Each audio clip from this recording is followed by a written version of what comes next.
जैसे ही कामदेव का बाण भगवान शिव को लगा, शिव की समाधि भंग हुई। क्रोध में उन्होंने कामदेव को भस्म कर दिया और यही कामदेव आगे चलकर भगवान कृष्ण के पुत्र के रूप में पुनर्जन्म लेता है।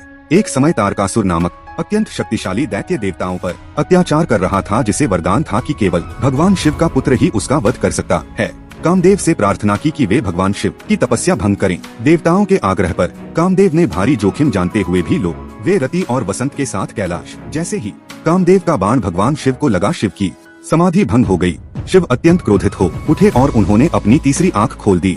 उस आंख से निकली अग्नि की ज्वाला में कामदेव उसी क्षण भस्म हो गए।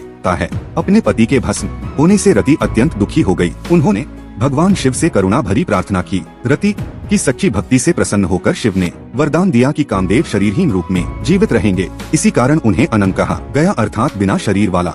इसके बाद शिव और पार्वती के मिलन से पुत्र कार्तिकेय का जन्म हुआ, जिन्होंने आगे चलकर तारकासुर का वध किया है। कि पार्वती ने यह भी बताया कि कामदेव अगले जन्म में भगवान कृष्ण और रुक्मिणी के पुत्र प्रद्युम्न के रूप में जन्म लेंगे और रति को फिर से उनके साथ मिलन होगा के रूप में पुनर्जन्म लिया। उस समय असुर कृष्ण का पुत्र ही उसका वध करेगा, इसलिए उसने जन्म के तुरंत बाद प्रद्युम्न को चुराकर समुद्र में फेंक दिया। समुद्र में एक मछली ने उस शिशु को निगल लिया। बाद में वही मछली पकड़ी गई और रसोई में लाई गई, जहाँ मायावती ने उस शिशु को जीवित पाया और उसे पालना शुरू किया। आगे चलकर देवर्षि नारद ने मायावती को बताया कि वे पूर्व जन्म में रति थी और यह बालक उनके पति कामदेव का ही पुनर्जन्म है। जब प्रद्युम्न बड़े हुए तो मायावती ने उन्हें युद्ध, अस्त्र शस्त्र और मंत्र विद्या सिखाई। अंततः प्रद्युम्न ने शंभरा का वध किया और फिर मायावती के साथ द्वारका लौटे। वहाँ दोनों का विवाह हुआ और इस प्रकार कामदेव और रति फिर से पति पत्नी